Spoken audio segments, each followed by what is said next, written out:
बारामतीमधनं आहे। बारामतीमधल्या शारदा प्रांगणात नवतेजस्विनी जिल्हा महोत्सवाचं आयोजन केलं गेलं होतं। या महोत्सवाचं उद्घाटन एकदा नाही तर चक्क दोनदा झालंय। आधी महिला आयोगाच्या अध्यक्ष रुपाली चाकणकरांनी या महोत्सवाचं उद्घाटन केलं आणि त्यानंतर त्यांच्या पाठोपाठ लगेचच खासदार सुप्रिया सुळेंनी सुद्धा उद्घाटन केलं। या संदर्भात चाकणकर आणि सुळे दोघींनी प्रतिक्रिया दिली आहे। त्यामुळे महोत्सवाच्या आयोजकांकडनं हा घोळ घातला गेला असं दोघींनीही म्हटलंय।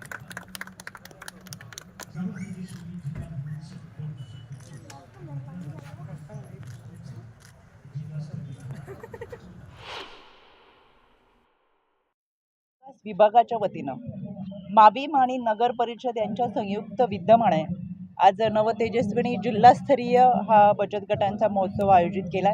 याच्यासाठी मला बारामतीकरांनी आमंत्रण दिलं होतं। उद्घाटनाची वेळ 4ची होती। 4 वाजता मी उद्घाटन केलं। आता माविमचे अधिकारी माझ्याबरोबर असताना मी हे उद्घाटन केलंय। आता मला माहीत नाही त्याच्यानंतर किती आणि कोणी काय उद्घाटन केलं।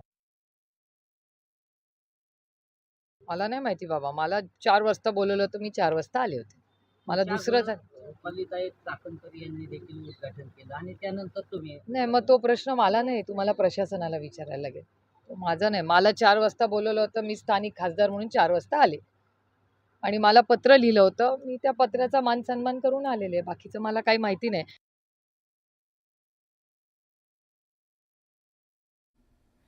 तर बारामतीमध्ये या कार्यक्रमाचं आयोजन केलं गेलं होतं आणि या कार्यक्रमाचं एकदा नाही तर 2 वेळेला उद्घाटन झाल्यामुळे चांगली चर्चा रंगलेली आहे। पहिल्यांदा उद्घाटन केलं ते रुपाली चाकणकरांनी आणि त्यानंतर सुप्रिया सुळेंनी सुद्धा उद्घाटन केलं। त्यामुळे दोनही उद्घाटनाच्या चांगल्या चर्चा रंगल्यात। सगळे